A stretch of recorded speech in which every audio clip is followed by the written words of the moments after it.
Magandang araw sa inyo mga kababayan. Ako po si Banat Bay at eto na nga, may matindi pong nilabas na video si VP Sara Duterte at tila ay ito'y kinukumpirma niya na napakabuti ng ating ginagawang people power para po sa kanyang ama. Abangan po natin yung video na yan at sa tingin ko meron hong pahiwatig. Yan po ang aking pananaw.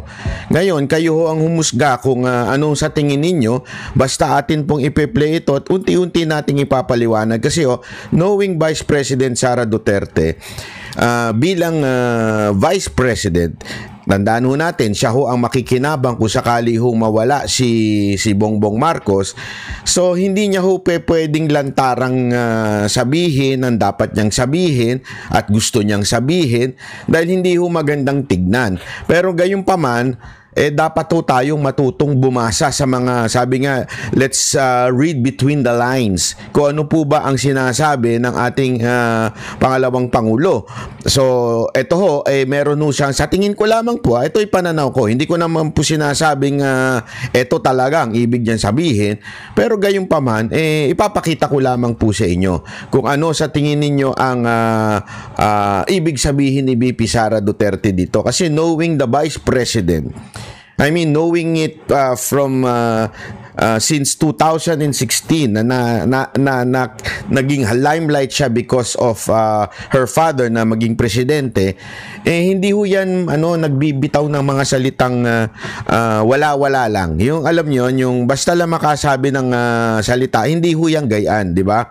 Siya po ay talagang maingat sa mga salita at pag siya ho'y nagsalita, laging malaman. Kaya nga kung matatandaan ninyo dati, yung mga parinig niyang mangga at kung ano-ano pa, yan ay mga kababayan, isang pahiwatig na hindi niya direktang sinasagot. Pero gayunpaman, meron ho siyang mga pahiwatig. At ganito din po ang sa tingin kong nangyari ho dito sa kanyang speech, sa kanyang pagbati sa kanyang ama. Ito ho, pakinggan ho natin at kayo ho ang mag-conclude kung anong ibig niya sabihin. Pero ako ho, ito ho ang sa tingin ko ang ibig niya sabihin. Mga kababayan, aking taus-pusong pasasalamat sa lahat ng mga Pilipino na sumusuporta at nagmamahal kay dating Pangulong Rodrigo Duterte. Sa mga kababayan natin sa Pilipinas, the Netherlands at iba't ibang panig ng mundo, napakalaking bagay para kay Pangulong Duterte ang pagtitipon ninyo para sa kanyang pag-uwi at kaarawan. Maraming salamat. Una yan, di ba? Pinuri ho ni VP Sara Duterte yung mga pagtitipon. Alam nyo, noong panahon na may mga maisog rally, tipid ho yan magsalita. Napakaingat ho magsalita niyan. At hindi niya ho ini-encourage. As a matter of fact, meron pa nga siyang isang statement na sinabi niya na let's stay at home, tayo ho'y nagtatrabaho na lang, magtrabaho, asikasuhin na lang ho natin yung mga sarili natin kesa na mag-rally. Di ba ho? Yan ho'y lumabas ho mismo sa bibig ni VP Sara Duterte noon. Pero ngayon, mukhang nag-iba ang tono. Ito'y aking pananaw lang. Komento nyo dyan sa ibaba kung ano sa tingin ninyo yung inyong pananaw. Sa akin, parang nag-iba ang tono ni VP Sara Duterte. Para bagang sinasabi niya na ayos siya ginagawa ninyo. Maganda yan, pero I cannot encourage kasi siyempre I'll be the one to benefit whatever will happen. Diba? Kaya, hindi ko pwedeng sabihin ang diretso, gayunpaman, maganda yung ginagawa ninyo. Diba po? Para magbitaw si VP Sara ng ganyan, medyo malalim po yan. Ito pakinggan ulit natin yung part na yan para lang siya kaalaman natin. Laking bagay para kay Pangulong Duterte ang pagtitipon ninyo para sa kanyang pag-uwi at kaarawan. Malaking bagay. Hindi maliit. Hindi katamtaman. Malaking bagay ang pag-suporta ninyo, pagtipon-tipon ninyo para sa pag-uwi at para sa kaarawan. Actually, nung narinig ko yung pag-uwi, parang pumalakpak po yung tenga ko. As in, kung ganun-ganon yung tenga ko. Kasi maaring hindi din niya pwedeng sabihin kung ano man ang nangyayari dyan sa ICC. Hindi niya pwedeng yung diskarte ng mga abogado. Hindi ko siya pwedeng basta-basta magbitaw ng salita. Pero gayunpaman, sabi niya, ay malaking bahagi yung ginagawa ninyo para sa pag-uwi ng kanyang ama at birthday. Ito pakinggan ulit natin. Ang sarap po pakinggan ng part na yan Ito, ulit. Sa mga kababayan natin sa Pilipinas, the Netherlands at iba't ibang panig ng mundo. By saying that, she is calling the attention of the entire world. Ika nga, Pilipinas, sa Netherlands, at sa iba't ibang dako ng mundo. Diba? Yan yung kanyang pronouncement. It's calling the people. Sa tingin ko lang po yun, Again, I'm not saying I am right, but this is my opinion. Okay? This is my opinion. Sa tingin ko, yan ang sinasabi ni Vice President Sara Duterte. Napakalaking bagay para kay Pangulong Duterte ang pagtitipon ninyo para sa kanyang pag-uwi at kaarawan. Nako, maganda yan. Pagtitipon ninyo. Maganda. Pinuri. Di ba? Parang ganito Kunwari, halimbawa lamang. Ito, bibigyan ko lamang kayo ng magagandang halimbawa para sa kaalaman ninyo. Di ba? Halimbawa, yung asawa mo medyo may amoy. May amoy talaga. Hayop yan. Di ba? Tapos bigla mong nakita na naligo. Ang haba ng ligo niya, umabot ng 2 oras. Tapos paglabas ng CR, ang bango-bango. Bango, amoy sabon. Amoy bulaklak, ganun yung sabon kasi bulaklakin yung sabon di ba? So ganun so biglang ang hirit mo biglang sasabihin mo ngayon sweetheart, ang bango-bango mo, di ba? Ang ganda ng sabon mo, di ba? Ayan ang sasabihin mo, ibibigkas mo without saying na, oy, maligo ka araw-araw naintindihan niyo ibig sabihin, mga kababayan? By saying that, sinasabi mo na maligo ka araw-araw. Tama, mali? Di ba? So, ganun ang diskarte nyo, mga kababayan. Tinuturuan ko na kayo, para yung asawa ninyo hindi amoy bawang, hindi amoy sibuyas, o di kaya amoy danggit.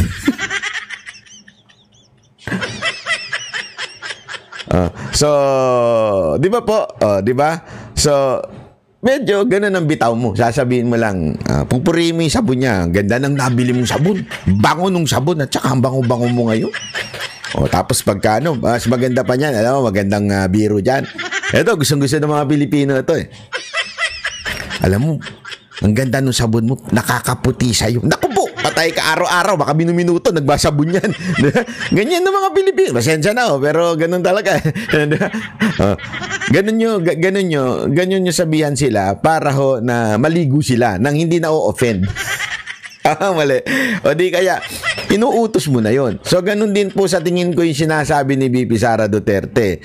Malaking bagay yung pagtitipon ninyo para sa pag-uwi at sa birthday ni Pangulong Duterte. Read between the lines, mga kababayan. Anong ibig sabihin ni VP Sara Duterte dito? Na, again, hindi niya lagi ito sinasabi. As a matter of fact, opposite nga yung sinasabi niya lagi. Di ba sinasabi niya, wag na po tayo magtipon-tipon. Naalala nyo nung panahon nung sa veterans, wag na po tayo po ay magsiuyan na kasi alam ko na kayo ay nagtatrabaho, pagod kayo. Yan ang lagi niyang pronouncement Ngayon, iba na. Malaman po yan. Yan po yung sinasabi ko kung bakit sa tingin ko siya ay nananawagan ng people power. And again, and I will tell you now, when I say people power, it doesn't mean rebellion, Hindi yun ang ibig ko sabihin. Kasi there is such a thing as people power. Sama-sama tayo, kapangyarihan ng tao na nananalangin o kaya naman nagbibigay ng kanilang salupin sa loobin sa gobyerno. It doesn't mean pag sinabi kong people power, revolusyon. Okay? There's a big difference between yung EDSA revolution at saka yung people power. Magkaiba po yun, ha? Baka kasi isipin nyo kagad, people power, ano yan, para magwala ang tao, hindi, magrebelde, hindi ho ganon. Okay? Para lamang po sa kaalaman ng bawat isa sa atin.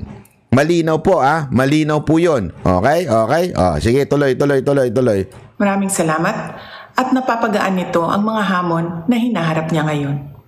Alam din ni Pangulong Duterte na haharapin niya ang ICC na kasama ang lahat ng mga Pilipino sa iba't ibang panig ng mundo. Yon. Lalo na ang mga kababayan natin sa Pilipinas. Sa kanyang pagdiriwang ng kanyang 80th birthday, huwag nating kalimutan na ipagdasal sa Diyos na sana ay biyayaan pa siya ng mas magandang kalusugan at mas mahabang. At saka dito mga kababayan, iba yung ngiti ni Madam VP Sara Duterte, ha?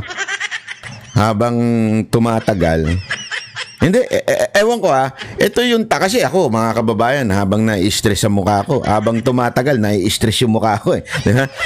Hindi, ganun si VP Sara Duterte, habang tumatagal, gumaganda. Diba? Habang inuusig, gumaganda. Hindi nyo na-observe yan? Bakit kaya? Anong meron ka? Hindi, kasi malaman yan mga kababayan Baka naman may balita na siya na hindi natin alam. Di ba? Baka naman medyo good news na at hindi lang natin alam. Di ba? Basta gumaganda po siya. Pero siya po yung inuusig na gumaganda. Habang yung nag-uusig, pumapangit. Gumagano yung mukha. Para nawawala sa hulog. Nawawala pa nga gumagano yung mukha nang uusig sa kanya Di ba? Hindi ko alam kung anong nangyari doon Pero sabi nila, epekto daw ng sobrang coke yun. Soft drinks yung Coca-Cola. Baka mamaya kung ano naman isipin nyo Hindi, kasi sabi nila, kasi syempre sweet daw yun, sweet. Pero parang hindi siya sweet Pero sweet po yung Coca-Cola. Syempre, pag may diabetes ka na, o ano na itsura mo, yung taba mo, kung saan na napupunta. Ang ganun yun mga kababayan. Alam ko, may diabetes ako Pag habang nadya-diabetes ako, tumataba-taba, yung mukha mo para nadadagdagan dito, nadadagdagan dyan. Sa kanya, nadagdagan sa mata Ganun na yung mata Bakit? Dahil sa Coke. Coca-Cola Hindi. Binibiro ko lang po yung Coca-Cola. Baka naman kayo magalit. Favorite po ni Tatay Dian It is something that you have to think about. This is not a joke. I'm not body shaming or face shaming anyone. But this is something to think about. Why this person have this happy countenance, yung kanyang aura, ika nga, ay gumaganda. Kasi yung isa, pumapangit. Bakit? Lahat po nung nasa gobyerno ngayon pumapangit. Bakit? Kasi mahirap po talaga ang ang gumawa ng mali. Mahirap po ang gumawa ng hindi katotohanan, hindi yung yung laman ng isip mo, kung hindi napaka-insecure mo, usig ka ng usig ng kapwa mo. Hindi walang biro Di ba po? Yan po ay isang bagay na masasabi mong something na ikaka-stress mo Nakaka-stress po yung lagi mong iniisip yung kaaway mo. Lagi mong iniisip yung gusto mong patumbahin tong tao na ito. Nakaka-stress po yun Si VP Sara Duterte, bakit gumaganda? Kasi wala naman po siyang itinatago. Hindi niya nga gusto. Alam nyo mga kababayan, ito walang biro ito. Ito si VP Sara Duterte. Wala hong itong hindi ho ito yung tipo ng oportunista.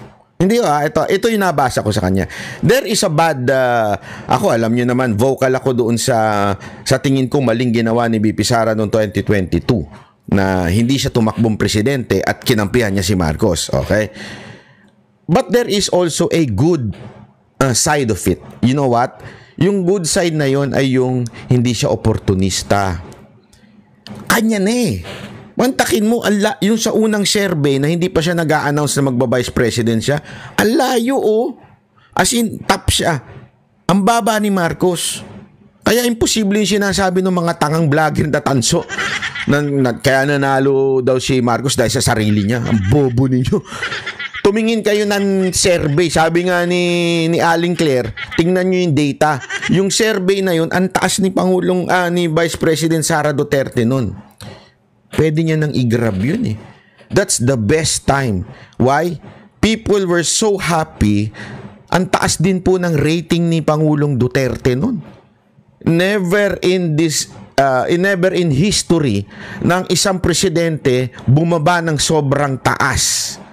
Positive 70 plus ang I think as far as I remember 60 to 70. Wala ho. Usually yan sa simula lang, pero pag na dumadaos na yun sa 20, di ba? Oh, siya ho hindi. Bumaba ng mataas ang kanyang ratings, trust rating. Meaning, kayang-kaya ni VP Sara Duterte tumakbo nun. Lahat, makinarya, mantakin mo makinarya nasa tatay niya. Partido nasa tatay niya. Lahat ng congressman, lahat ng senador, lahat ng mayor, siguradong ikakampanya siya. Bakit? Siyempre, andun na eh. Ayan na yung kapangyarihan, oh. Nasa kamay mo na. Pero hindi po siya nagpabulag doon sa kapangyarihan. Parang sa kanya, maybe, I'm not ready. Maybe, it doesn't look good. Diba? Ewan ko, I really don't know what's the reason. Whether it's personal, political, or whatsoever. Kasi kung ikaw yun, alam mo, pinapanood ko sa, pinapanood ko sa Amazon Prime. Alam mo yung Amazon Prime? Yung parang Netflix, pero sa Amerika din yun eh, yung Prime. Pinapanood ko dun yung House of David, yung story ni David. Although, some part are dramatized already. Sabi nga doon, but most of it are biblical, real biblical Merong part doon na parang ayaw bumaba ni Saul, di ba? Parang nalunod na siya. Kasi nga naging hari na siya. Ayaw niya nang bumaba to the point na gusto niya yung anak lang niya. Ganun talagang hanggang to the point na quote unquote, hindi naman sa curse, pero inano siya ni nung prophet na it's time for you kasi nagalit ang Diyos sa iyo sa ginawa mo. Sa hindi mo mali yung ginawa mo kasi may pinapasunod sa kanya, hindi niya ginawa. So the Lord will replace or anoint someone else. At doon hanggang kaduluduluhan talagang na siya na tawag dito na obsessed na siya doon sa power. Why? Because it's human nature. Ang tao once nakatikim ng konting power, nakatikim ng konting titulo, ay nabubuwang na yan. Walang biro. Kasi sa totoo lang napakadami pong marami pong alam niyo po yung taong nakaramdam ng pang-aapi. 'Di ba? Tapos pag nagkaroon ng konting kapangyarihan, nababaliw na. Parang gusto nang gumanti. Parang yung gobyerno natin ngayon. Dating sinipa ng Pilipinas. Ngayon, parang nag-aamok na. Parang, ganun, sinipa nyo ako noon. Panahon na para mangulimbat. Parang ganun ang datingan. Di ba? Mantakin mo si VP Sara Duterte, nasa kamay niya na. Pero hindi niya kinuha. Ang hirap po nun. Mantakin mo, halimbawa, abutan ka ng kaibigan mo ng iPhone, iPhone 16 Pro Max fully paid 2 terabyte. Nasa kamay mo na. Sa'yo na. Naku po, patay tayo dyan. Talaga ba? Talaga be? Oo, sa'yo na yan. Pero dahil feeling mo hindi mo deserve, isosoli mo ngayon. Napakahirap nun mga kababayan. Sino sa inyo magsosoli? Sige nga! Sige! Yun yung hindi sa atin. Pag napulot lang natin, kinukuha natin, ayaw natin sole yung pa kayang inabot na sa'yo, binigay na sa'yo, fully paid. Di ba? Ay, sinoli mo pa. Ganun si VP Sara Duterte. Kaya naman, anong punto ko dito? Kaya naman po, hindi siya lulong sa kapangyarihan. Tulad ng sinasabi ng mga putang inang mga komunista. Ang dami ko kasi mga congressman na komunista dyan na sinasabi, kaya lang ito nananawagan ng ganito, kaya lang ganito, ganyan-ganyan, because siya ang makikinabang. Mga opisyal ng gobyerno pa yung nagsasalita niyan, ha? Sarap tuktukan eh. Na siya ang makikinabang kaya siya nananawagan ng ganyan. Hindi ho. Kung gusto niya yan, noon pa, wala pa kayo sa kapangyarihan, kinuha niya na yan. Nasa tatay niya na yan. Imamana na lang yan eh. Diba? Kayang-kaya niya nang kunin niya noon. Ang taas niya sa survey. And that's backed up with scientific survey, yung hindi pa naloloko survey noon.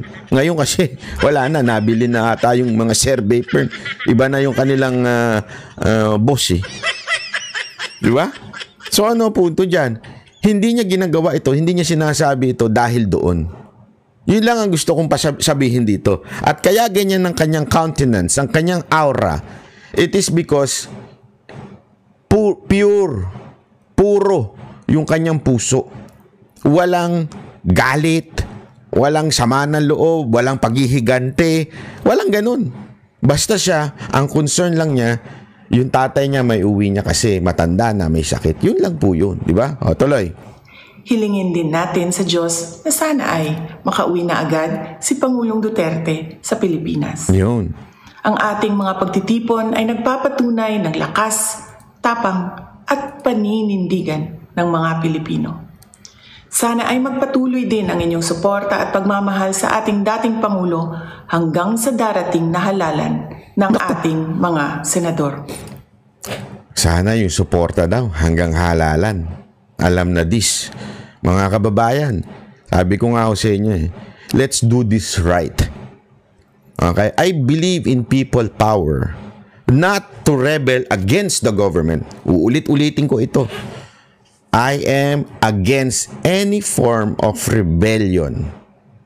Okay? But we can fight the government through the election. Importante yan. Diyan tayo gumante, mga kababayan. Bakit to? Tulad din na sinasabi kong paulit-ulit, sa eleksyon, diyan pantay-pantay ang mayaman at mahirap. Bakit? Iisa ang boto na ibibigay mo. Lahat to. Walang mayaman na dalawa boto. Unless, ewan natin. Pero wala. Lahat po tayo iisa boto. So, yung kapangyarihan mo na yan, yan ang gamitin natin. Magsama-sama tayo, people power, in voting for the right people. Kaya gusto kong manawagan ngayon. Mananawagan ako ng people power, especially sa OFW, na bumoto. Wag lamang po tayong maingay.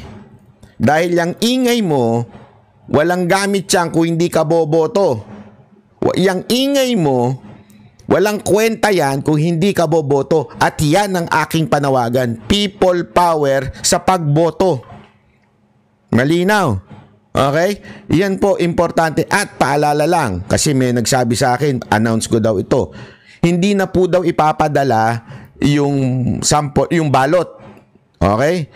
Ang ipapadala na daw po yung penoy. Joke lang po. And then, hindi na daw ipapadala yung balot. Okay? Online na daw. Okay? So, dapat magrehistro tayo at pwede na tayong magbumoto. Mas maaga ang botohan ng OFW. So, dapat, again, i-check nyo na po sa Comelec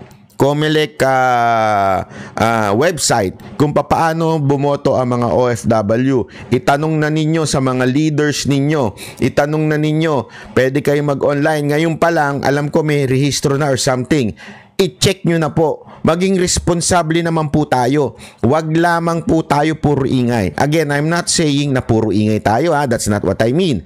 But again, our talk is, sabi nga is, walang kwenta, walang saysay kung hindi po tayo boboto. So, dyan po tayo magsama-sama. Dyan po tayo mag-people power. Yung rally, maganda yan. Agree ako dyan. Dapat natin gawin yan. Walang problema yan. Go, go, go. Diba? Pero, kung walang pagboto, yari tayo mga kababayan. Nonsense ang lahat ng ating ginagawa kung puro sigaw lang tayo. Sumama tayo sa rally, okay yan. Ano ako dyan? Agree ako dyan. Basta yung rallying mapayapa, rallying nasa ilalim ng ating konstitusyon, at after ng rally na yan, lalong-lalo na yung OFW, ang dami nyo kasi. Boto tayo. Okay? Aside from the remittance, yung no remittance na ginagawa nyo starting today, okay sa akin yan. I mean, nasa sa inyo yan. Hindi ko pwedeng sabihin go, hindi ko rin pwedeng sabihin hindi. Pera nyo yan. Wala akong magawa dyan. Okay? Kayo ho nag-decide yan. Okay yan. I mean, that's a good step to para marinig kayo ng gobyerno. Pero, more than that, yung bumoto tayo importante. So yan din no ang panawagan ni BP Sara Duterte. Sa inyong kaisog, suporta o pag-ampo, kami nagasandig o naghinaot nga atong makabot ang hustisya alang kang Rodrigo Duterte sa mga Pilipino ug sa atong nasod, Pilipinas. Syukran. Ayan, nasyukran tayo ngayon. Okay po. So mga kababayan, malinaw na malinaw po ang sinabi ng ating Vice President. Kami ang boses ng masa, hindi natatakot. Katotohanan lang, di kami nalulunod. Walang bahid ng sismis, lahat ay totoo. Kahit sino ka pa, pag mali ka babanatan ka. Walang pinipili kulay, wala kaming kinikilingan. Basta para sa bayan, kami lalaban. Pagdama palakpakan, pag mali banatan. Di matitinag, di matatakot, para sa bayan tuloy ang sigaw. Sa harap ng kamera, walang halong takot. Mga baluktot, lahat kayo'y tutumba. Ang hustisya at totoo, yun lang ang mahalaga. Kahit sinong harang, di kami matitinag. Walang pinipiling kulay, wala kaming kinikilingan. Basta para sa bayan, kami lalaban. Pag tama palakpakan, pag mali banatan. Di matitinag, di matatakot, para sa bayan tuloy ang sigaw. Kung nasa tama ka, ikaw ay aming kasama. Pero pag mali ka, handa ka na bang mabasag? Banateros kami, walang inuunan. Dahil bayan muna, bago ang sarili.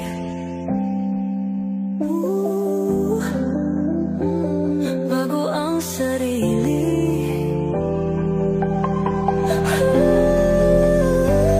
Pag tama palakpakan, pag mali banatan. Banateros ang sigaw, katotohanan ang laban.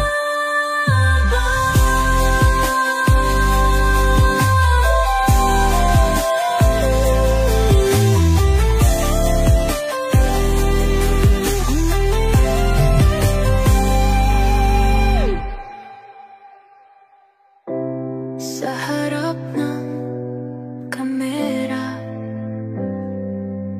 walang